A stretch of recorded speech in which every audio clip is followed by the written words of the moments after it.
లక్ష్మీ కటాక్షం కోసం రూపాయి తంత్రం. ప్రతి ఒక్కరూ కూడా ధనాన్ని సంపాదించాలని కష్టపడుతూ ఉంటారు. అప్పుల బాధలు ఉండకూడదని అందరూ అనుకుంటూ ఉంటారు.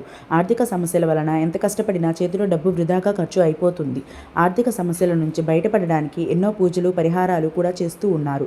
ఆర్థిక సమస్యలు ఎక్కువగా ఉన్న ఇంట్లో భార్యాభర్తలు గొడవలు ఉన్నా, మనసు బాగా లేకపోయినా ఈ సమస్య నుంచి బయటపడాలన్నా ఆదివారం రోజు ఈ ఒక్క పరిహారం చేసి చూడండి. ఆదివారం రోజు రూపాయి బిళ్ళతో పరిహారాన్ని గనుక చేసినట్లయితే మీకున్న కష్టాలన్నీ తొలగిపోతాయి. లక్ష్మీ కటాక్షం కలుగుతుంది.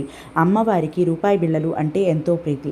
కావున లక్ష్మీ కటాక్షాన్ని పొందాలి అనుకున్న వారు ఈ ఆదివారం రోజు ఈ రూపాయి తంత్రాన్ని, ఎంతో శక్తివంతమైన ఈ రూపాయి తంత్రాన్ని నమ్మకంతో చేసి చూడండి. ఖచ్చితంగా లక్ష్మీదేవి కటాక్షం మీకు లభిస్తుంది.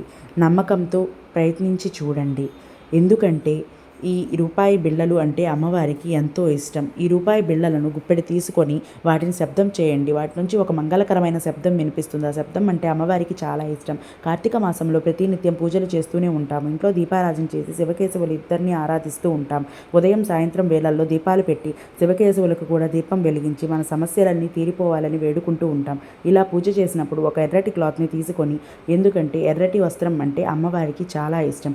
ఒక ఎర్రటి వస్త్రాన్ని తీసుకొని రాగి పళ్ళెంలో పెట్టి, ఆ ఎర్రటి వస్త్రంలో ఒక రూపాయి బిళ్ళను పెట్టి, ఆ బిళ్ళ పైన శ్రీ అని రాసి ఆ రూపాయి బిళ్ళను అలాగే ఎర్రటి గుడ్డలో పెట్టి ఆ గుడ్డను సహా ముడివేయాలి. ముడివేసేటప్పుడు మీకున్న సమస్యలన్నీ కూడా చెప్పుకొని, ఇవాళ నాకున్న అన్ని బాధలు పోవాలి అని సంకల్పం చెప్పుకొని మీ ఇంట్లో ఉన్న గదులన్నీ అలాగే వంటగది మొత్తం ఒకసారి తిరగాలి.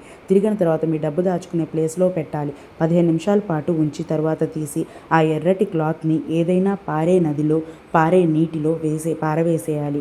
ఆ రూపాయి బిళ్ళని కూడా ఏదైనా లక్ష్మీదేవికి సంబంధించిన అమ్మవారి గుడి హుండీలో వేసేయాలి. మీరు కనుక ఇలా చేసినట్లయితే మీకున్న ఆర్థిక సమస్యలన్నీ కూడా తొలగిపోతాయి. ఇక మీ ఇంట్లో నిండా లక్ష్మీదేవికి వస్తుంది. లక్ష్మీదేవి ఇంటి మధ్యలో తిష్ట వేసుకొని కూర్చుంటుంది.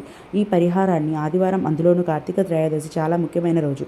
అందుకని ఆదివారం రోజు ఈ రూపాయి బిళ్ళతో ఈ పరిహారాన్ని చేస్తే మీకున్న బాధలన్నీ కూడా తొలగిపోతాయి.